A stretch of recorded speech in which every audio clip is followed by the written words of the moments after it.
Hello, this is author Nathaniel Garrett Novosel, and here I am reading today a blog post titled 5 Incorrect Conclusions About the Meaning of Life. Because the meaning of life has been asked by billions of people, dozens and dozens of conclusions have been drawn about what it is for them and for society. While meaning is personal and unique to each individual, many people have come to conclusions about what the meaning of life is for all humans or all life on Earth. The Meaning of Life, a guide to finding your life purpose, analyzes the question to show that we can objectively, logically, and scientifically conclude that the meaning of life, in other words, its definition, purpose, and significance, is to grow, is growth. That said, there are several incorrect conclusions that people seem to be able to logically derive, but have a few flaws in the thinking. Below are 5 of the most popular conclusions and why they do not hold up under scrutiny. First, to die. In other words, there is no meaning in life. This conclusion is popular with nihilists and can be objectively disproven. The logic seems simple. As humans love stories, and the best stories have a climax at the end that the whole plot was building toward, naturally it would seem that you simply look at what happens at the end to see what it was all building up toward. But life isn't like a story. The biggest accomplishments or notable events for the protagonists usually occur across the whole story, not just at the end. Even stories would not have emotional impact if you just read the last page of the book. You have to go through the whole journey to feel the impact of the climax. Similarly, dying is simply the end of life, but not the ultimate point. In a sense, it's more like a vacation where you go for the experiences you'll have while you're there instead of for the flight back at the end. In any case, you do not live to just die. If so, you could do that right now and achieve that goal. Instead, you live to grow, thrive, and have unique experiences that lead to personal fulfillment. Second, to be happy. This conclusion is due to a minor misunderstanding of what emotions are. Emotions are life's feedback mechanism.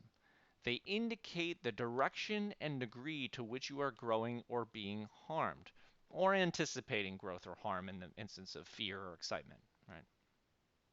Therefore, happiness is not the point, but rather the indicator. Once you have an indicator, though, people often aim to maximize the indicator and not try to achieve the goal. Like if you're measuring learning through an A to F score or scale or grade, and then people do whatever they can do to get an A, whether or not they actually learn anything in the process. The point of going to school is to learn. No one would disagree with that. It's not to get an A. And yet if you make it to get an A, then people will cheat and do whatever they can to get an A instead of to learn. And the same thing happens with happiness. Happiness is emotional feedback. The goal is growth, just like at school, the goal is learning. And the indicator, an A in school, is happiness in life. And since happiness can mean either pleasure or fulfillment, you may erroneously conclude that the meaning of life is to maximize pleasure, which is completely the wrong takeaway from life. Just like cheating to get an A might be a conclusion. As long as you get the A, who cares? As long as you're happy, who cares? So as long as you're getting pleasure. And many people, as a result, with that belief, with that wrong, incorrect, inaccurate belief, will go years looking for the next high without realizing that their entire premise is wrong. Yeah, of course, you should seek to feel happy and fulfilled, but you do that through growth, which is the point. Not doing drugs, not gambling, not nymphomania, not gluttony, or any other attempts to maximize pleasure or happiness. So happiness isn't the point, growth is the point, happiness is the indicator. So seek growth to attain happiness. Don't seek pleasure to attain happiness and then feel unfulfilled. Next, to live the good life. Many Greek philosophers were looking for the best way to live life in terms of the ethics and behaviors that would lead to the best outcome consistently across humans. The problem is that ethics are different for every person based on the goal that they have. For example, a strong work ethic might be good for someone who finds meaning in their labor, but a balanced 40-hour work week might be better for someone who values reading or a hobby more than their job. Ethics mainly help you follow rules to maximize your own growth without harming others in the process. So, this idea that there is an optimal set of ethics that will work for everyone, let alone the fact that living ethically is the meaning of life, is just not accurate. The one part of this that is true is that you do need to grow ethically to find the most meaning in it. We see this in competitions where people who cheat to win may seem to enjoy winning, but will often find that the lack of ethics will take away the feeling of fulfillment from the achievement. So it is important to find meaning in life, but it is not the meaning of life. Next, to serve others. This one requires some explanation. You can definitely find meaning in life by helping others grow. There's no doubt about that. Teachers, advisors, mentors, coaches, and parents all know what it's like to find meaning in others' growth. However, if you serve others at your own expense, you are actually hurting the overall growth of the community.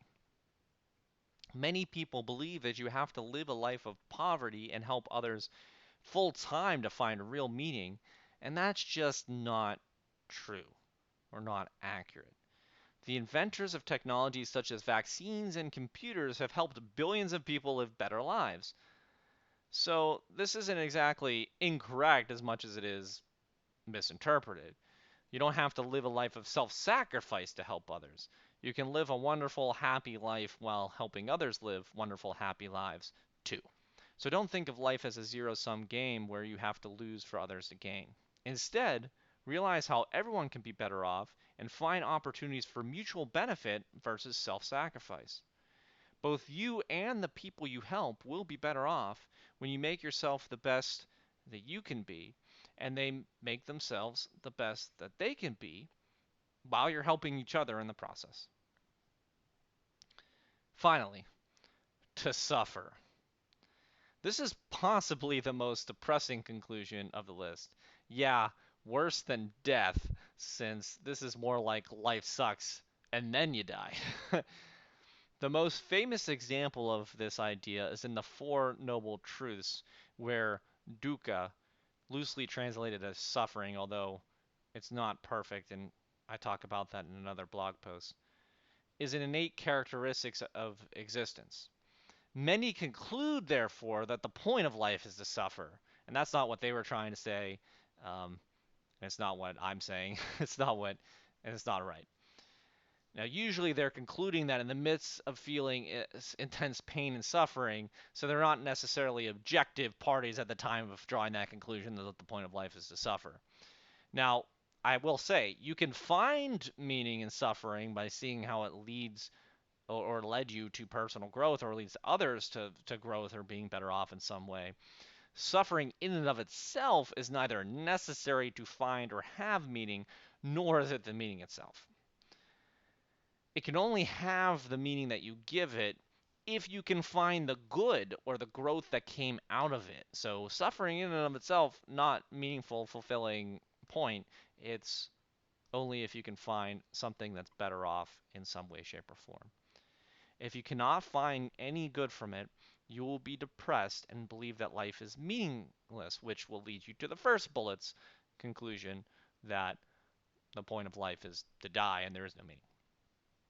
So, ultimately, the point of life is growth, and suffering might be part of your life as you seek growth.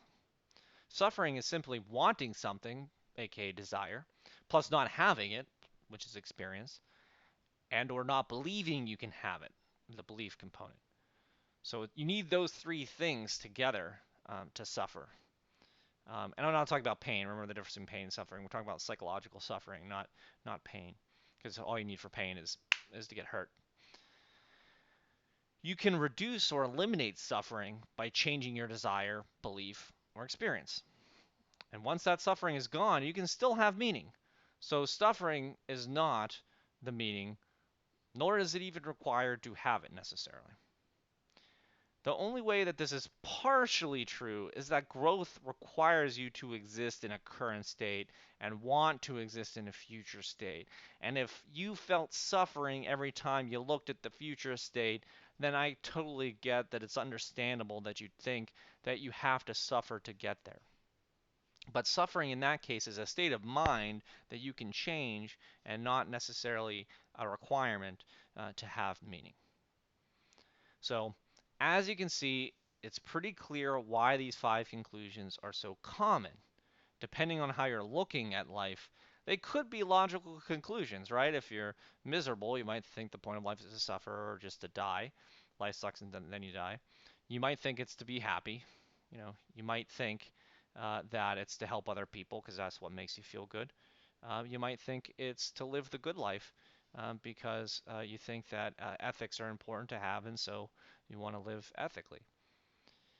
And so they might be logical conclusions, but they don't hold up under scrutiny as they are either supporting components of a growth-centric theory of meaning, like living ethically as a means to attain growth optimally without harming other people. That, of course, is a core part of finding meaning. So that makes them supporting components, but not the point. Or they're incorrect conclusions that people might come to if they misconstrue a point from a famous philosophy or a famous way of thinking.